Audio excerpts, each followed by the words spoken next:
कोलकाता में डॉक्टर के साथ हुए दुष्कर्म और हत्या के मामले ने अब पूरे देश में तूल पकड़ना शुरू कर दिया है, जिसके चलते पूरे देश में विरोध प्रदर्शन जारी है। वहीं कुछ दिन पहले हल्द्वानी में डॉक्टर, नर्स व स्टाफ द्वारा पदयात्रा निकालकर अपना विरोध जताया गया, तो वहीं आज छात्राओं का हुजूम हल्द्वानी की सड़कों पर देखने को मिला, जहां छात्र छात्राओं ने ममता सरकार के खिलाफ जमकर नारेबाजी करते हुए प्रदर्शन किया।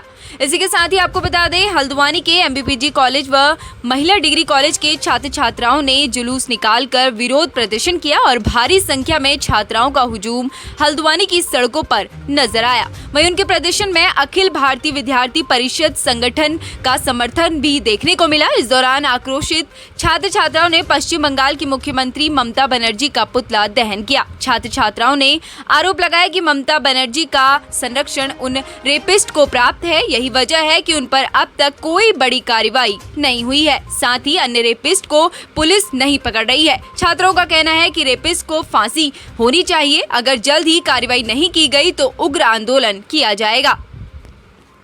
आज का जो विषय है वो कहीं ना कहीं बहुत ही ज्यादा सीरियस इशू हमारे सामने आ रहा है। सबको पता है इस विषय को लेकर कि कोलकाता में एक नर्स के साथ इतनी दुर्घटना हुई, इतनी मतलब क्या निशब्द हूं मैं, सच में आपको बताऊं निशब्द हूं। चाहे मतलब इतने भयानक, इतने दर्दनाक केसेस हमारे सामने आ रहे हैं, फिर चाहे वो रुद्रपुर का केस हो, चाहे देहरादून का केसेस हो, कोई भी केस हो। लोग कह रहे हैं कि भाई बेटी है, किसी की बेटी है, किसी की बहन है। वो किसी की बेटी बहन होने से पहले एक लड़की है, एक लड़की है। इसका मतलब ये नहीं कि आप उसके साथ कुछ भी कर दोगे। अगर और मैंने कोलकाता की सीएम का स्टेटमेंट सुना था कि लड़की लड़कों से आजकल कुछ ज्यादा बात करी, इस वजह से ऐसे केसेस सामने आ रहे। मतलब अगर कोई लड़की किसी लड़के से बात करती है, इसका मतलब थोड़ा कि उसको परमिशन दे रही कि आप मेरे साथ कुछ भी कर लो।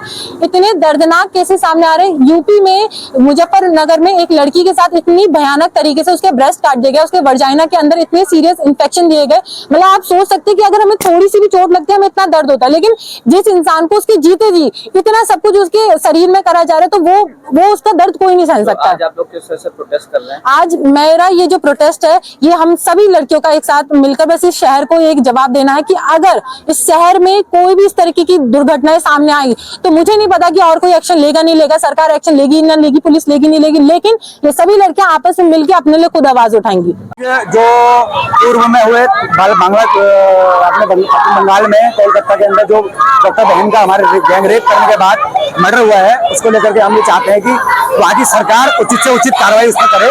और ये हम आज तक अभी तक उन पर एक ही रेपिस्ट उनका पकड़ा गया है और अभी सारे लोग फरार हैं, तो इसलिए मैं चाहता हूँ कि उन पर कड़ी से कड़ी कार्रवाई जाए। इसलिए अखिल भारतीय विद्यार्थी परिषद ने ये आक्रोश जताया है।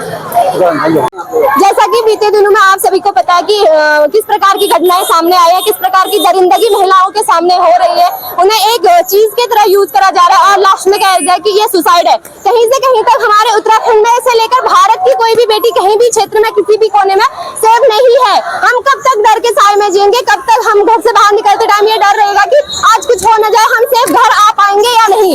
हमें भारत सरकार से न्याय चाहिए, उत्तराखंड सरकार से न्याय चाहिए।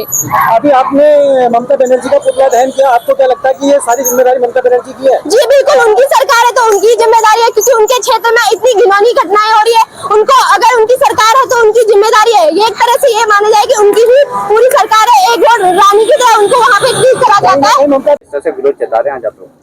हम इसलिए जता रहे हैं क्योंकि अभी जो हाल ही में हमारे पास जो केस आ रखा है कोलकाता का कि डॉक्टर के साथ रेप हो रखा है, तो फिर इस वजह से अभी तक गवर्नमेंट ने कुछ करा नहीं है। और जो जिन्होंने घटिया काम किया है, जो खुलेआम घूम रहे हैं, इन लोगों को खाली घूमने दे रहे हैं, ये नहीं कि उनके अगेंस्ट कोई एक्शन ले। उसमें भी कितने लोग थे जो जिन्होंने वो डॉक्टर के साथ इतना घटिया काम किया है, 10-12 के वो लड़के थे और उनको ऐसे खुलेआम घूमने दे रहे। क्या ये सही है? अब क्या मांगे आप? हमारी यही मांग है कि उस डॉक्टर को इंसाफ मिलना चाहिए और जल्दी से जल्दी उनका मतलब सजा मिलनी चाहिए, केस होना चाहिए और इनको आगे से मतलब ध्यान रखना चाहिए। मैं यही कहती हूँ कि लड़कों को भी सिखाओ कि मतलब गर्ल्स की रिस्पेक्ट कैसे करते हैं। जैसे स्कूल में मैंने देखा है कि प्लेज होती है, उसमें बोलते हैं all Indians are my brother and sister. तो फिर इसमें मैं ये कहना चाहती हूँ कि अब क्यों नहीं दिखा रही है लोग वो प्लेज का, अब क्यों नहीं दिखा रहे हैं कि ये हमारी गर्ल्स, हमारी बहनों की तरह ये बाकी बहनें भी हैं। जैसे कि आप सभी जानते हैं वेस्ट बंगाल जहाँ पर एक महिला सीएम है ममता बनर्जी, तो एक ऐसे प्रदेश में जहाँ पे एक महिला सीएम है, उसके बाद भी वहाँ पे एक डॉक्टर के साथ, एक लेडीज डॉक्टर के साथ ऐसा व्यवहार हुआ है, ऐसा कृत्य हुआ है, उसका रेप करके उसका मर्डर कर दिया गया है। और उसके बाद भी इतनी ढील ढाल हो रही है, अभी तक कोई कार्रवाई में वो मतलब महिला के एक आप भी समझ सकते हैं कि महिला का क्षेत्र है और वहाँ पर महिला ही सेफ नहीं है तो कहाँ पर होंगे। आज हमारे अगर कहीं पर ऐसी वो होती है, सब लोग बोलते हैं उस चीज के लिए, लेकिन उस चीज में कड़ा जब विरोध हम यहाँ पर आज करने के लिए आए हैं कि वो हम दिखाना चाहते हैं कि हाँ हम उस बहन के साथ हैं थे, और जब तक उसको न्याय नहीं मिलेगा कि जो भी है, जो रेपिस्ट है उनको पहले तो अगर वो कहीं भाग गए हैं तो उनको पकड़ा जाए और उनको कड़ी से कड़ी सजा दी जाए, जो भी और जितनी जल्दी हो सके। ये नहीं कि हाँ 10 साल केस चल रहा है, ऐसा नहीं, सीधे फांसी की सजा हो और जल्द से जल्द हो। और जो आपने यहाँ पे प्रदर्शन किया, ममता बनर्जी का पुतला दहन किया, आपको क्या लगता है कहीं ना कहीं तो ममता बनर्जी का संरक्षण प्राप्त है इन रेपिस्ट को? जी बिल्कुल, आप ऐसा कह सकते हैं कि कहीं ना कहीं संरक्षण प्राप्त है, वरना ऐसा कैसे हो सकता है कि आपके प्रदेश में ऐसी कोई घटना होती है और उसमें आप कोई कार्रवाई नहीं कर पाते। कहीं ना कहीं संरक्षण जरूर प्राप्त होगा, वरना ऐसी कार्रवाई, उसमें उग्र कार्रवाई हो जानी चाहिए थी। इतने दिन का हमने आराम से महीने का कार्रवाई होगी, उस चीज के लिए हमने अभी तक कुछ नहीं करा, लेकिन जब कार्रवाई नहीं हो पा रही है उग्र रूप से, तब हमें आज किस वजह से आप लोग प्रोटेस्ट कर रहे हैं, क्या आखिर ये वजह है? वजह मेन ये है कि हम लड़कियों के साथ जो दिन पे दिन अत्याचार बढ़ते जा रहे हैं, हमारे साथ जो यौन शोषण हो रहा है, उसको रोकने के लिए हम सब यहाँ पे प्रोटेस्ट कर रहे हैं और इसके खिलाफ लड़ रहे हैं। ना हमारे साथ सरकार खड़ी है और ना, लेकिन हम युवा शक्ति ही बहुत हैं इस चीज के लड़ने के लिए।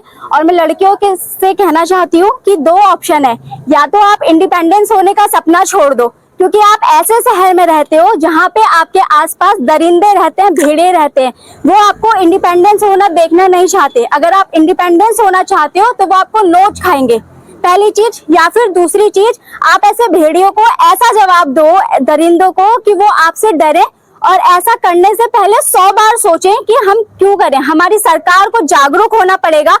14 अगस्त को कोलकाता का केस हुआ था, लेकिन अभी तक का उसमें कोई भी सुनवाई नहीं हुई है। रेपिस्ट खुलेआम घूम रहे हैं, उनका पता ही नहीं है कि है कहाँ। सरकार इतनी नाकाम हो गई है इन चीजों में। बाहर के देशों में क्या होता है कि तुरंत रेपिस्ट को गोली से उड़ा दिया जाता है, हमारे देश में ऐसा रूल क्यों नहीं है? क्यों अभी तक का सारे के सारे रेपिस्ट बाहर घूम रहे हैं, खुलेआम घूम रहे हैं? हमें खुद डर लगता है ऑटो रिक्शे में बाहर जाने में। हल्द्वानी का केस सबको पता होगा कि ऑटो रिक्शे चालक ने क्या किया था एक के साथ। रुद्रपुर का केस आपको पता है। देहरादून सरकारी बस में जाने में डर लग रहा है, ऑटो में जाने में डर लग रहा है, हमें जॉब करने में बाहर जाने में डर लग रहा है। आप हमें बताइए कि हम कैसे खुद को इंडिपेंडेंट समझें, कैसे बाहर जाएं, कैसे खुद को प्रोटेस्ट करें? क्या मांग आप लोग प्रोटेस्ट? क्यों नहीं रेपिस्ट को और जो दरिंदे उनको जल्द से जल्द सरकार सजा दे रही है? क्यों नहीं?